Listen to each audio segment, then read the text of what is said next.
Okay, so in the last video we created a couple shapes, and the quick and easy way to take those shapes and add those to your stops. I'm gonna just zoom out and move over.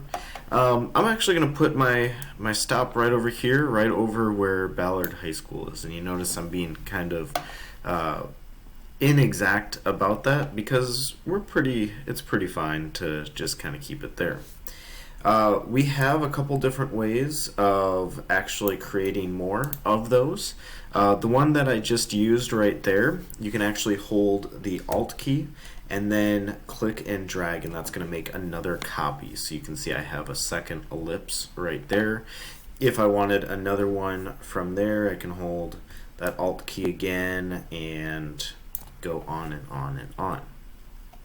For right now, what I'm actually going to do is I'm going to take those few that I've already made, and I'm actually just going to move those off onto my, or away from my board right here. And the reason I'm going to do that is I'm actually going to hide those, and I've gone through and added some different stops and shapes throughout, and I did it in this way with this in mind. I have different stops right here that are all part of a different theme. So this one is my work one, and so I've got Ballard right here. That's where I work, obviously. Over here, this is Elks Beach. This is where I like to go paddling with Mr. Foster, and so one of the people I know through work that I have that association pretty strongly. I also have a coffee shop right here that I like to go to before I make it in many mornings. So there's that. And then I also have put that with home, and so that's kind of what I do the most, and that's where that is down here. Downtown, this is where I would normally kind of crossroads where I can make a choice about where I go to and from work, and so it's a place that I frequent quite a bit. So I have that. I also made a few more. I decided to break this into different train lines, thinking of it in that way. And so in this case, I have a different one that is related to my favorite restaurants around. And so I've got, of course, Chef Lau up on Finney Ridge. I've got Ivar's down here and Musashi's right here. Favorite places. Musashi's is the first place I ever went whenever I moved to Seattle, so I always near and dear to my heart, of course. And then a couple other places in West Seattle as well. And then the last line is things I associate with sports, and so right down here is Memorial Stadium, so anytime I go and see those football games for Ballard High, those are at Memorial Stadium usually, or many of them are, so going down there. I also like to go and go to Husky Stadium, so I have that on there. And then, of course, where the Mariners play down here.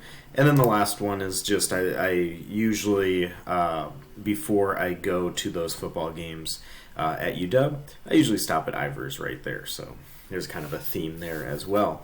And so what I'm going to do is I'm actually going to start adding in some lines, and I'm going to use my pen tool for that. And so I think I'll start up here like so.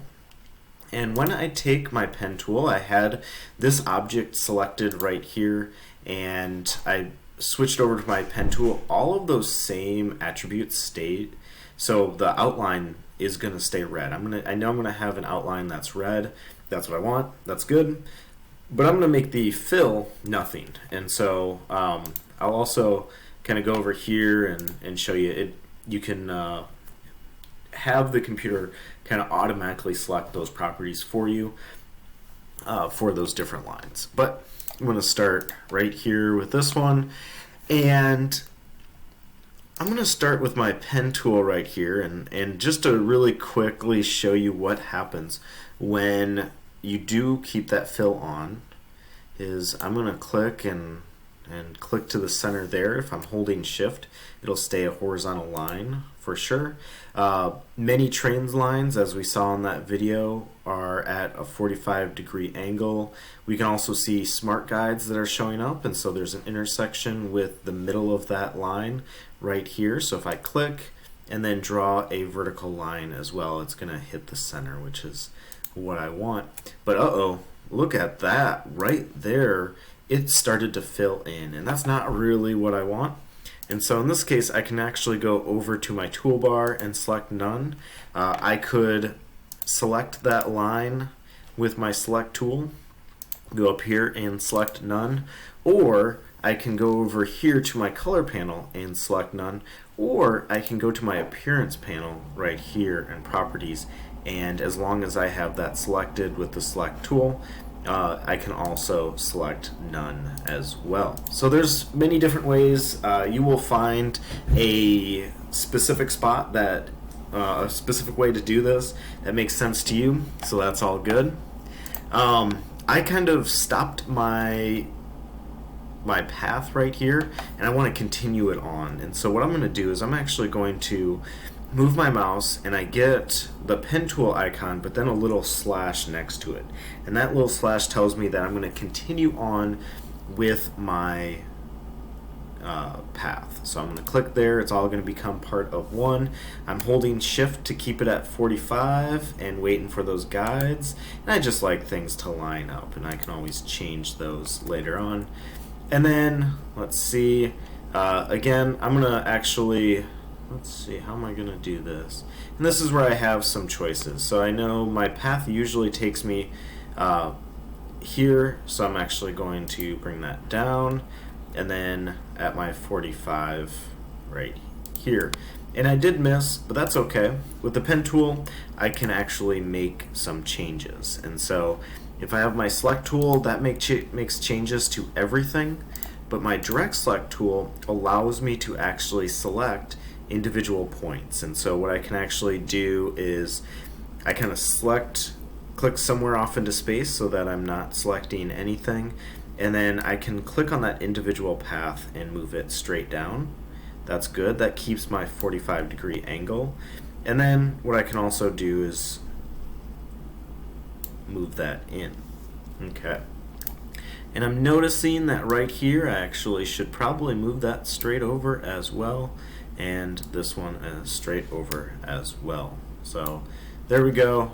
Just fine-tuning with that direct select tool, clicking on individual paths as well. Another thing that you may notice is that if I zoom in right here, if I zoom in, this is actually on top. So I'm going to go to my layers panel, and I'm going to, that's hiding there in layer 2.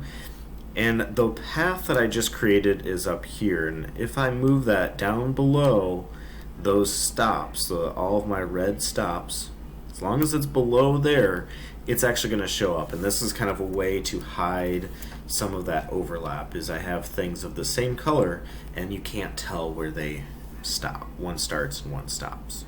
In the next video, I'll show you a few more ways of manipulating these things. So there you go. Try it out. Use that pen tool, make those shapes, add those stops, and I will see you for the next video.